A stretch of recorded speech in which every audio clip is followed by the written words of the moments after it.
And just about 24 hours from right now, we may be a whole lot closer to knowing who the next president will be. But the future of the Supreme Court will still hang in the balance. Nearly 8 months ago, President Obama nominated Judge Merrick Garland to replace the late Supreme Court Justice Antonin Scalia. The Senate has not yet held hearings on Judge Garland's nomination, but that may change after tomorrow.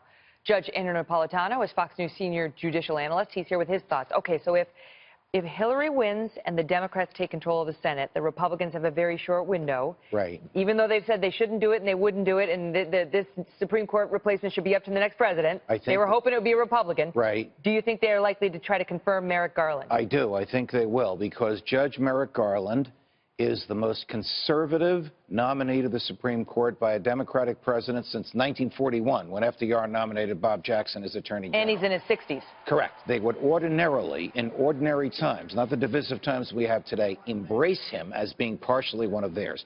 I read every opinion he authored in which the government was a party.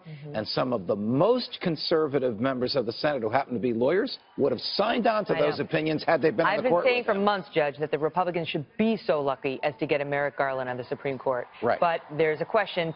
Some think that politically, because Merrick Garland is no Antonin Scalia. Correct. And so if they do that, and the first, opinion Merrick Garland joins that's, siding with the libs, people go nuts on those Republicans and vote him out of office. The other side is, what if the Republicans retain control of the upper chamber? And Mrs. Clinton is elected. And they say, forget Merrick Garland, let's see who she nominates, and nobody's getting a vote. They would do a tremendous disservice to the court, to the judiciary, and ultimately to their own control of the Senate.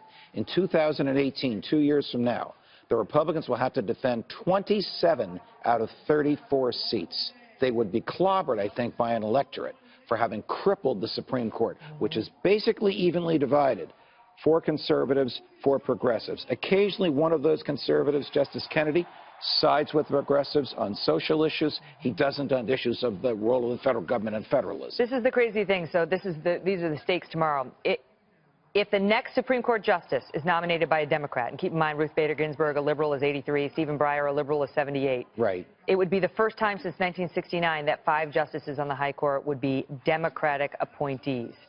So that's amazing. President Obama's successor will have more of an opportunity to shape the court than any president since Richard Nixon, 69, who had more of an opportunity than any president since FDR, who was in the White House for 12 years. It's just the coincidence of when people age.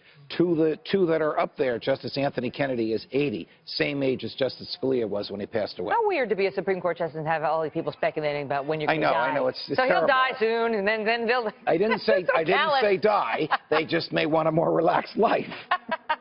Great to see you, Judge. Am I one of those characters that'll be on with you tomorrow night? You've got my nomination. That's where I want to send you, off to SCOTUS. God love you.